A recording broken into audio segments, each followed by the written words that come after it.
This classic episode of the Electric Playground is brought to you by PNP Games, your source for everything video games.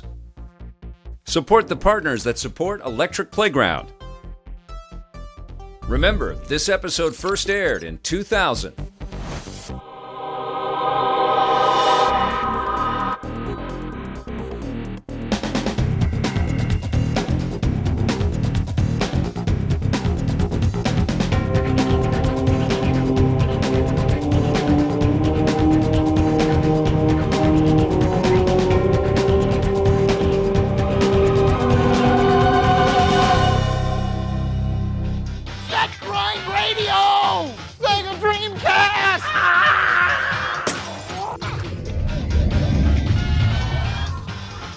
I'm here with Hawkins from SEGA, and we're talking about Jet Set Radio, which is a game about rollerblading. You rollerblade around in urban squalor and you try and stay away from the police. The coolest thing about the game is the visuals, because even though it looks like a two-dimensional comic book, you still interact with the environment in full 3D. So you can also skate around and you can graffiti stuff. You can upload and download your tags. Like you can actually, the murals and stuff that you create, Yeah, right? so you can show other people the stuff that you made. See, that's the cool thing about rollerblading in video games, and your feet don't cramp up. It takes place in a futuristic society where the youth is really oppressed, so the only things that they have to do to express themselves are riding around on these jet moto, roller skate, rollerblade kind of things, and then also listening to this radio show called Jet Set Radio. Can't you get like chased around and stuff by like cops? Since you're running around on these jet moto skates listening to Jet Set Radio and tagging all over the place, the police are really pissed off because you're supposed to be sitting at home being like all oppressed and stuff. And then what you can do is you can go online and you can upload your group of friends' tags online. Other people can check out the tags that you were able to develop. And then you can go online, collect them, you can trade them, you can show people what you're doing, people can edit it for you so they can say, hey, have you ever thought of doing this to make it cooler? And it's really great because that adds to the community aspect, and it takes advantage of being able to use the online capabilities of Dreamcast in a way that hooks you up with other people. I'm going back for skate, let's go. Okay, let's go. Awesome. Now, Mr. King, with a shirt like this, I think I deserve a shot at the title, don't you think? You do, man. That shirt is so becoming to you. It demonstrates without a question of a doubt that this is a sharp, debonair, suave young man with the excitement that goes with it. He has the attire to really make you smile, to attract attention so he can tell you his story. And I think he certainly is, and certainly will be, a champion. And that's what makes America so great, because what he's doing it to death. And I'm so very proud and happy that I can stand close proximity to him. For more information on any of the games or stories featured on EP, visit our website at www.electplay.com.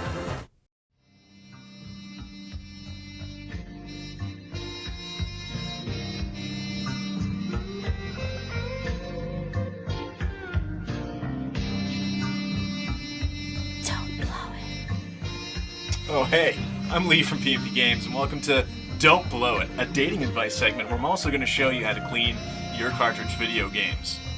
Viewer Daniel writes in to ask, is it true that blowing into your game cartridges can cause long-term damage?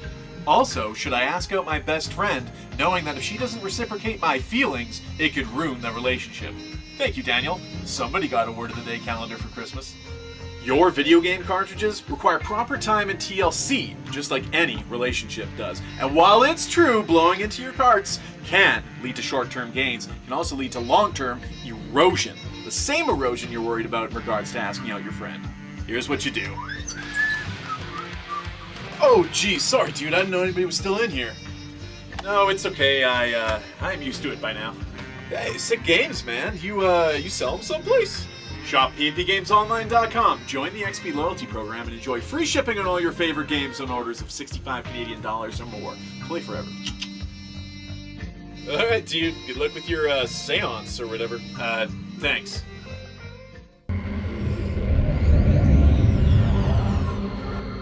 We just got back from E3, and we have a whole bunch of new and exclusive PlayStation 2 footage. You probably don't want to see it though, huh? Nah, we're not going to show it to you. No, we're not. No. There's 35 missions. There's 10 arenas, there's 200 unique new parts, new super boosts, new speed. It's got a huge base of followers, hardcore fans from the first two. I'm one of them. Well, just like Tekken 3 for the PlayStation, we've added a couple new modes to the game, including versus battle mode, time attack, survival mode. We actually have a one-on-one arcade mode in there, which plays just like Tekken 3. People have to actually, enjoy this game in this interactive setting. Be able to interact with the objects, like a box or anything in the game, and at the same time feel the temperature, the moisture, the air. We think the game is going to be one that people mostly play as a single-player game, and to make that more exciting, we really have tried to work hard on making there be a good story. Like more graphically pleasing with the 128-bit platform, the graphics synthesizer and the motion engine that the PlayStation 2 handles. We can really bump it up a notch. And give them big heads and little bodies and put them in their vehicles. We're sending them out on tracks that are based on locations all over Episode 1. Clearly the PlayStation 2's got the best graphics out there right now, and we're going to make sure that Bond has the best graphics of any POV game. You got the 100 meters, you got skeet shooting, couldn't be any more different than those two titles. You got the vault, you've got the hurdles, you've got freestyle swimming, which you're taking a look at, and a whole other plethora of titles, up to 13 different events in one game. That's pretty awesome. The polygon counts have gone up substantially. You'll have fully destructible environments, and you really have to concentrate on the spiritual and physical aspects of fighting. Not only can you play video games, but you can also play DVD movies, previewing The Matrix. When you think of Rogue Squadron, then you think of what we've done on X-Wing. Find this in the middle. It's great action, but some depth that I think is going to appeal to a lot more hardcore. You're a pyrotechnic, creating fireworks shows over cityscapes and amusement parks. What you get is the hits, and you notice them. Let me tell you, if I hit you up here, you're gonna go back this way. That's right. If I hit you at the legs, you're gonna fall forward. We can play in the game as Batman through the Batmobile or Nightwings with the Batcycle. There's 52 missions to complete. All missions are time-based. We're back to kick ass, and yeah, we are, and we've got a demo here that's really good, and the feedback we've had so far is very good.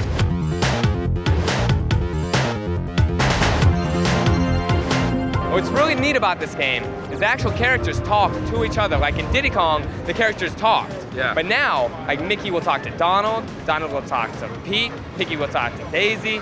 They all talk together. When you pass them, they will say something directly to the person. They'll be like, "Watch out for that big tree stump there, Donald, look out!" Conker finds himself in all these bizarre situations, and you'll start out a level and you'll see some cool cinema, that sets up the storyline. As Conker's doing the actions that he has to do to finish the level, you get these little cutscenes that are all good jokes, very funny. Then at the end, you get the big payoff. So it's kind of like each time you do one of these missions, it's like you've seen a half-an-hour episode of your favorite sitcom. it's an expansion pack only game. There's bigger enemies, bigger bosses. The first boss of this game will come around, and he's got like a 30-foot long sword. He drops 5-6 guys down from the ceiling. Then he shakes out like 100 different bat butterfly looking things.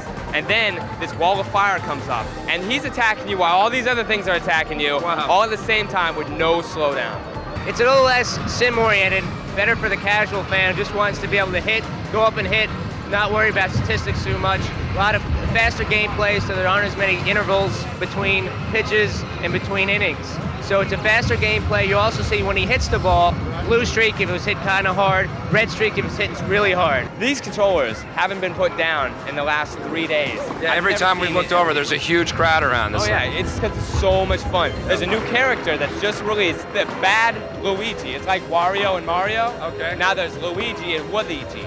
It's very fantastic. Your two characters, Crystal and Saber, and you have to go through Dinosaur Planet and stop the boss Scales. It's an action RPG adventure, which has a lot of puzzle elements, a lot of battle elements, a lot of bosses. This game basically has everything you would ask for. The smallest world in Banjo-Tooie is larger than the largest world in Banjo-Kazooie. Now you got warp pads.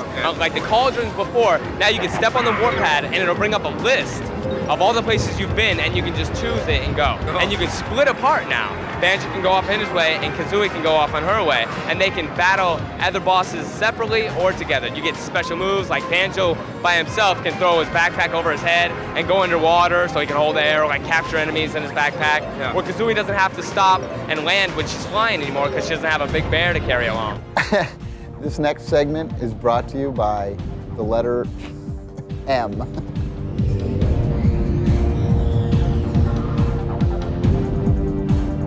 MPlayer's giving away all kinds of crazy stuff. It's a competition with 3 super hot PC games. What are people winning today, man? Red Storm was nice enough to offer us up a Honda Recon ATV, beautiful prize for a beautiful game. We've got guys going on right now into the finals. What we did was we actually held an online component of the tournament, narrowed it down to 2 finalists on MPlayer, and flew those guys out here to battle it out with some competitors that are just qualifying here, utilizing our global rankings. You flew people out to E3. That's a prize in itself. Right now, we're basically at the final match. Last 2 guys up right here. Right. Final match, winner take all. They get the ATV. This is a hot event, man. I mean, MPlayers put this together with Zubat.com, and what you have is a super firepower combination. People want to know where they stand in the world, don't they? They want to know how good a player they really are. And this is how you prove it. By giving them away an ATV or a nice new Honda bike. No question about it. I mean, you can't say you're the best without judging that against something else. What we're really trying to push right now is the global rankings. So basically it's a cross-platform ranking system. You can put it for PlayStation 2, Nintendo. It doesn't matter what it is, globally, internationally. Really know who's the best. We're offering it to developers for free. They put it in their game. The site is free, everything's free. So once again, just like MPlayer, we're giving it out for free. We're trying to make gaming that much better for the users. 3, 2, 1, and it's over! Hakim has won! Big hit! Okay, this is Fatality. He's just won his way into the final round in this tournament. He's going up to win a brand new smoking hot Suzuki bike. So how do you feel? You feel pretty confident? You think you're going to win it all today?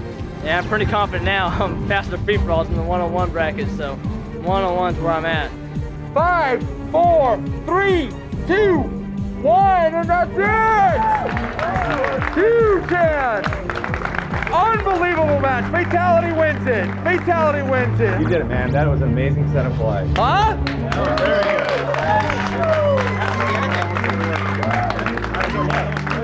Congratulations. There you go. All right. All right. That's his bike now. Yeah. How fast does this thing go? Approximately 220. What was your strategy throughout the whole tournament? Know where to stand, know where to be at the certain points, and just get a lot of armor and get the quad. Quads are very important to have. I'd like to thank Razer, MPlayer. I can't wait to try out their new global ranking. That sounds very interesting, and I'll get more gamers actually into it. Excellent, cool. Well, there, only on MPlayer. Get it, right? Cool, excellent. For more information on any of the games or stories featured on EP, visit our website at www.electplay.com. Oh hey, Lee from PNP Games here, reminding you to check out the Electric Playground Classic every Saturday morning at 9 a.m. Pacific Time on youtube.com/EPNTV. Brought to you in part proudly by PNP Games. And don't forget, play forever! You guys are not going to believe this, but I swear to God it's true. There's an actual box that you hook up to your PC and it smells, it stinks. There's odor that comes out of it depending on where you are in the game. It's like smell-o-vision, right? This thing is called Digisents, and you gotta check it out. Something stinks around here.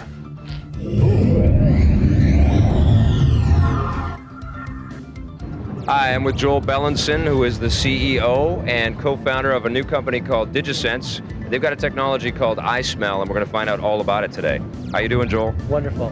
Tell me what iSmell means to gamers out there. You can imagine, you're playing a racing game. You're driving through all kinds of terrain, whether forests or deserts or oceans or through the cities with the shops that you're passing by. All those have smells. Right. Your car itself has smells, whether it's the burning rubber, the brakes giving out. Imagine adventure games where you're wandering through different places. You can imagine Tomb Raider, you're going through different spots and smelling mold and mildew and animals and tapestries. And the shoot 'em up games, of course, that can get pretty gross, with the blood and gore and gun smoke and whatnot. But we also think not only is it an opportunity to scent based on things, but scent to create moods, the same way we use sound. We have smells here that are geared towards gamers, or game developers. We thought that would be appropriate, like we have the smell of gunfire. You have the smell of gunfire. Yeah, so here, take a little whiff of that. Oh yeah, well, not that I would know. Maybe you want to smell a swamp instead. Yeah, I woke up this morning, I said, man, I got to smell a swamp today. Actually, if you play Shadow Man, the whole game is in a swamp. So this might be some of the background smell. Oh yeah, that's a... That's a swamp. Here, you have that one. How about damp earth? Damp earth. No, will that smell like swamp, or is it? No, this will smell pleasant. Oh, that's very cool. That's very nice. This will actually put you in a peaceful state. More people should have damp earth. This is banana. Oh yeah. Whoa, yeah, that's that's powerful, sweet banana. This is concentrated. Okay. Maybe give you pizza. Pizza, I like pizza. So maybe you can imagine an online game. Yeah. Maybe with an in-game advertisement. Oh, there you go. Oh, this is good pizza. You want some pizza? There, you can have a little. Yeah. Don't eat that too quickly. Now, when are we going to see the little device? When is iSmell going to be out on the market? The mass rollout of devices will be in time for Christmas. So there's going to be games that smell at Christmas 2000, and not the traditional way. Yeah, when you say this game stinks, it might be a compliment. For more information on any of the games or stories featured on EP, visit our website at www.electplay.com. Microsoft has entered into the massively multiplayer online gaming genre with a game entitled Asheron's Call.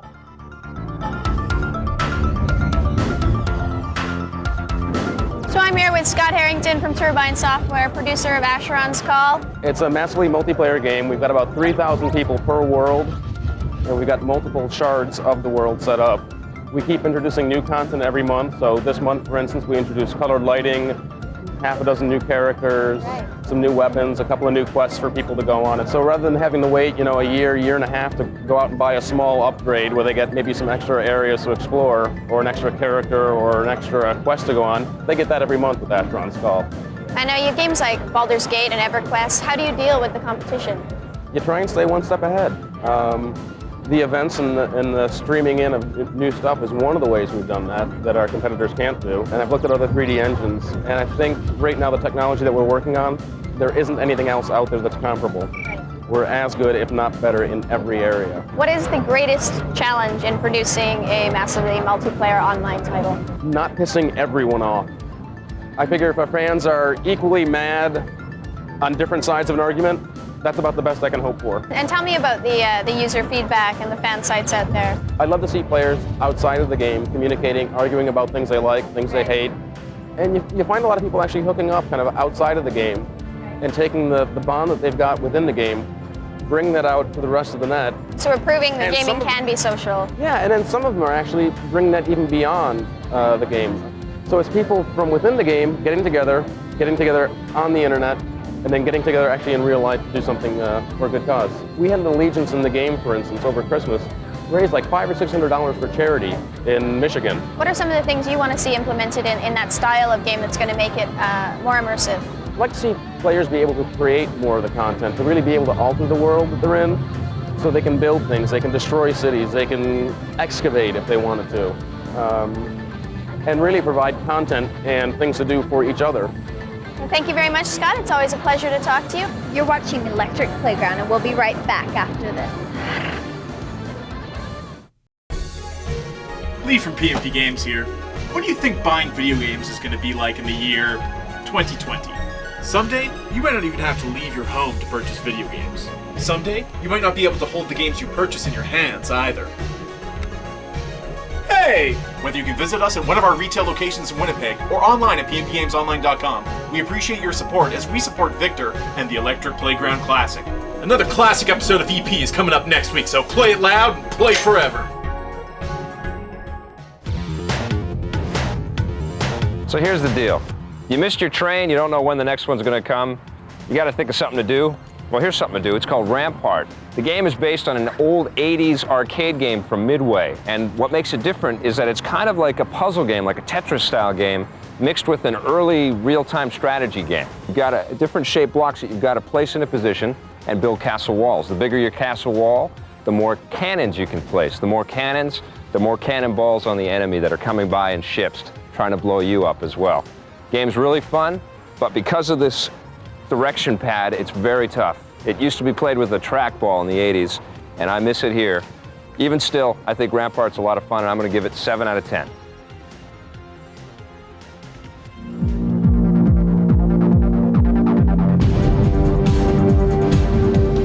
What'd you think of Perfect Dark for the N64, my friend? We've been waiting, what, 3 years now for this sucker? It's been in development, and let me tell you, fans, it is worth the wait. The animation's great, the graphics are great, the sound is great, the story is great. Basically think GoldenEye times 4, because that's basically what this game is. But what's the greatest thing about the game?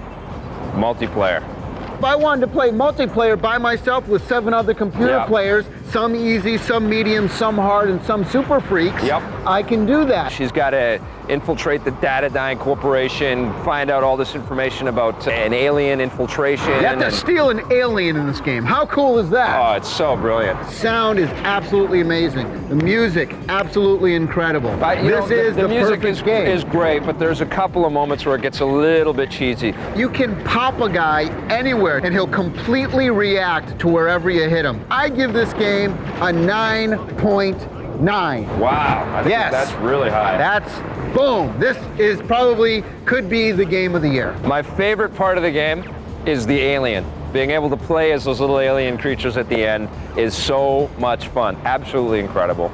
10 out of 10 from me. Moving from this mature-rated, very violent game for the consoles to the most violent video game I've ever played in my life. It's great. Soldier of Fortune for the PC. What'd you think of this one? Soldier of Fortune, it's great. I mean, you go up to guys, you blow people's heads off.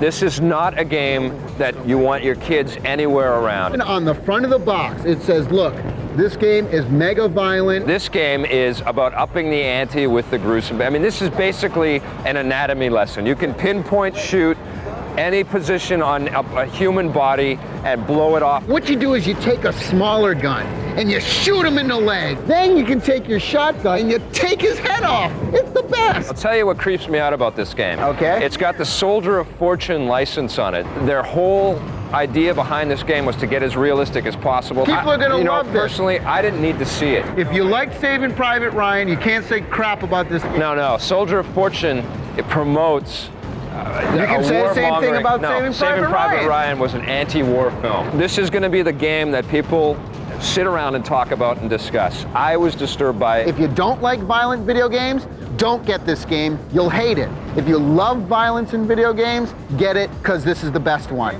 I give it an 8.5.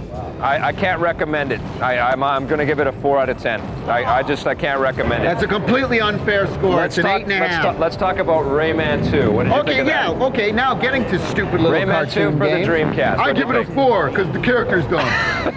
I love Rayman 2. I'm giving it a 10 out of 10 right off the top. You are going to freak out when you get into this game. I'm going to sit down. 60 frames a second, tons of levels. Rayman gets to jump on all kinds of vehicles and climb and swing. And in fact, Rayman does not blow chunks off of any other creature in the game, which I enjoyed. He doesn't shoot anybody in the head. And I appreciate that. I could sit here for the next couple minutes and argue why that game is not a 10. I could do that. Go ahead. I could defend that score. It's an okay platform game. It's an excellent platform game. It's got really good graphics. It's got really Amazing good music. graphics. It's very Incredible colorful. music. But it's not a 10. Perfect Dark is a 10. Perfect Dark is a 10. Is a damn near 10. GoldenEye, Metal Gear Solid, Tekken 3, those are 10s. Rayman 2, not a 10. The Dreamcast controls, I don't like the controller on the Dreamcast. I give it what it deserves. What? It deserves a 7.8. It's a cutesy little platform game, and if you like that kind of If stuff. Rayman 2 was packing a machine gun or a shotgun, it'd get like a 9.8. If he was blowing feet and hands off, it would get a higher score. It's an excellent game. It is I not totally a 10. stand behind Trust that me. score. What do you think of JoJo's Bizarre Adventure for the Dreamcast and the PlayStation? What a waste of my time. This is the worst fighting game I've ever played on the Dreamcast. Give me a break. It's the worst fighting game ever. Give me a break. JoJo's Bizarre Adventure. The characters are incredibly stupid. The graphics are incredibly Super Nintendo. It's got its own style. It's got a crazy story. So stupid. I love this game. The dumbest fighting game ever. It's a complete Street Fighter ripoff. It's made by Capcom. They don't rip off their own games. They're ripping themselves off. No, they're not. If you're a fan of Darkstalkers, which was an awesome Capcom fighting game, this takes all those crazy fighting, flashy moves and explodes them to 100th degree. I can't believe you're going to recommend this game to people. I'm going to recommend people to waste their money. No, I'm not going to say go out and buy it. You're going to want to test it out before you buy it. I wouldn't say just rush out and buy this thing, but if you give it some time, give it 4 or 5 hours, it's going to grow on you. Grow on you like fungus and mold. I'm giving it an 8 on the PlayStation. Oh, that's ridiculous. And I'm giving it a 7 on the Dreamcast. Well, the only game we did agree on, people, is Perfect Dark, so go out and get this. Yeah, well, what's your score on JoJo? JoJo's Dumbass Adventure gets a 4.5. You got to open your mind, man. Yeah, open my mind. Open your Put mind, the garbage drop the in guns. it. No, I'm going to go play Soldier of Fortune. That's the one. You can find all the games featured in reviews on the run at all Microplay locations across North America. Remember, Microplay, buy, rent, sell, trade. If you need your daily fix of the Electric Playground 24 hours a day, check out www.elecplay.com. Production assistance for Electric Playground is provided by MPlayer, Earth's free multiplayer gaming service. Sony Computer Entertainment, makers of Siphon Filter 2 for PlayStation. And Computech Media, publishers of Insight Video Gaming, Insight PC Gaming, and Insight.com. Tommy T in the place to be, it's a guarantee. I'm reading out of your book here. Yeah, well, you've been dealing with the Tommy T in a place to be was yesterday's place where Tommy T was at. Now he's soaring to new generations, new heights. The aliens, look out Saturn, look out Pluto. All the aliens are going to be meeting in because Tommy T is the place to be if you watch TV. It's a guarantee. Give me that! This classic episode of The Electric Playground was brought to you by P&P Games, your source for everything video games. Support the partners that support The Electric Playground. Thanks for watching, and play forever.